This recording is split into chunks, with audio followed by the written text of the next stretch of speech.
taariikhda wadanka Brazil waa wadan dhaca qaaradda Koonfur Ameerika sidoo kale wuxuu ka mid yahay wadamada Latin America. Brazil waa wadanka shanaad ee adduunka ugu dhulka weyn waxaana ka dhul weyn wadamada kale ah Russia, China, USA iyo dalka Canada. Dadka dhulka Brazil ayaa ka badan 8 milyan oo kiiloomitir oo laba jibaaran. Wuxuu xad la wadaagaa dalkani dhammaan dalalka dhaca Koonfurta Ameerika marka laga reebo wadamada kale ah Chile iyo Ecuador. Wuxuu xadka ugu dheer la wadaagaa wadanka Bolivia waana xad gaaraya 3400 kiiloomitir oo laba jibaaran.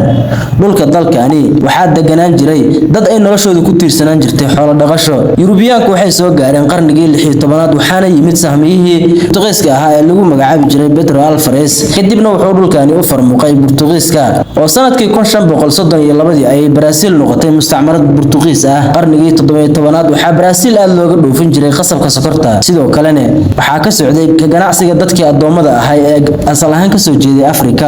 Brazil waa wadanka shanaad ee adduunka ugu dadka badan waxaana kaliya ka dad badan wadamada kale ah Hindiya, China, USA iyo wadanka Indonesia.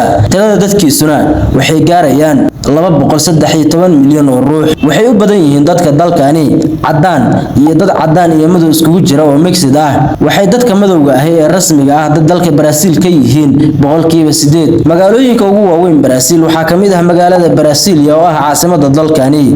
Waxaa kaloo jira Brazil 26 maamul goboleed waxaana laga xusi karaa gobolka São Paulo oo ah midka ugu dadka badan Brazil waxaana ku nool ilaa 46 milyan oo ruux.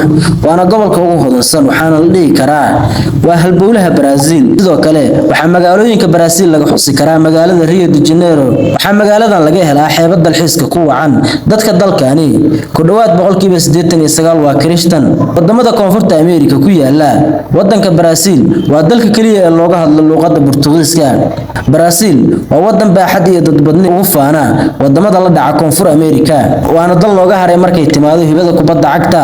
Aad ayayna u xiiseeyaan wuxuuna xulka dalkani koobka adduunka ku guuleystay ilaa 5 jeer oo kala ah 1958, 1962, 1970, 1994 iyo 2002. Wuxuuna dalkani ka qayb galay tartamada koobka adduunka tan iyo markii la bilaabay. Brazil waa dalka sideedaad ee adduunka ugu dhaqaalaha badan. Wadankani waa mid ku tiirsan macdan qoyda iyo wax soo saarka.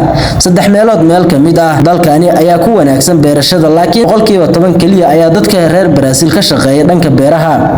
Waxyaabaha aadka looga soo saaro Brazil waxaa ka mid ah qasabka, bunka iyo qamadiga. Waana dalka ugu badan ee dhoofiya bunka iyo hilibka lo'da.